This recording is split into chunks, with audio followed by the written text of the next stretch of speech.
ਨੰਬਰਦਾਰ ਜੀ ਕੀ ਹਾਲ ਜੇ? ਠੀਕ ਆ। ਅੱਛਾ ਇਹ ਗੱਲ ਦੱਸੋ ਕਿ ਤੁਹਾਡੀ ਉਮਰ ਕਿੰਨੀ ਹੋ ਗਈ? ਜਣਿਓ ਵੇ ਗੱਲ ਸੁਣ ਕੇ ਜਾਣਾ, ਉਂਝ ਨਹੀਂ ਜਾਣਾ। ਉਮਰ ਕਿੰਨੀ ਹੋ ਗਈ? ਇਹ ਜੀ ਇਹ ਲਾ ਲਓ ਹਿਸਾਬ, ਅੱਛਾ ਜਦੋਂ ਪਾਕਿਸਤਾਨ ਬਣਿਆ ਸੀ ਨਾ ਅੱਛਾ, ਉਦੋਂ ਮੈਂ ਭੱਜਦਾ ਦੌੜਦਾ। ਅੱਗੋਂ ਤੁਸੀਂ ਆਪ ਹਿਸਾਬ ਦਾ ਯਾਨੀ ਕਿ ਉਦੋਂ ਤੁਸੀਂ 7 ਕੀ ਸਾਲ ਦੇ ਹੋਵੋਦੇ। 7 ਦੀ ਹੋਵੇ ਜਾਂ 8 ਦੀ ਭੱਜਦਾ ਦੌੜ। ਇਹ ਲਾਲਾ ਜੀ 1947 ਤੇ 40 ਤੇ 60 ਤੇ 40 ਵਿੱਚ ਜਾ ਕੇ 85 ਸਾਲ। ਲੋ ਜੀ ਬਜ਼ੁਰਗਾਂ ਦੀ ਉਮਰ ਹੋ ਗਈ 85 ਸਾਲ।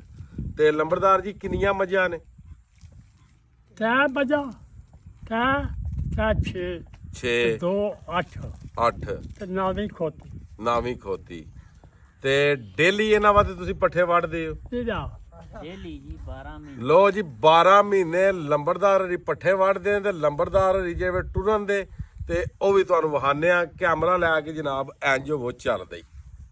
ਆ ਉਠੋ ਉੱਠ ਖਲੋ ਐ ਚੱਲਦੇ। ਲੰਬੜਦਾਰ ਜੀ ਉਠੋ ਇੱਕ ਵਾਰੀ ਚੱਲ ਕੇ ਵਹਾਓ ਕਿ ਜੀ ਪੱਠੇ ਵੱਢਣ ਆਉਂਦੇ। ਇੱਕ ਵਾਰੀ ਟੁਰਨਾ ਥੋੜਾ ਜਿਹਾ ਕੇ ਵਹਾ ਕੇ ਟੁਰ ਕੇ ਵਹਾਣਾ ਜੇ। ਨਾ ਸੱਚਾ ਨਹੀਂ ਹੁੰਦਾ। ਉਹੀ ਨਾ ਉਹੀ ਤੇ ਗੱਲ ਵਹਾਣੀ ਹੈ ਨਾ।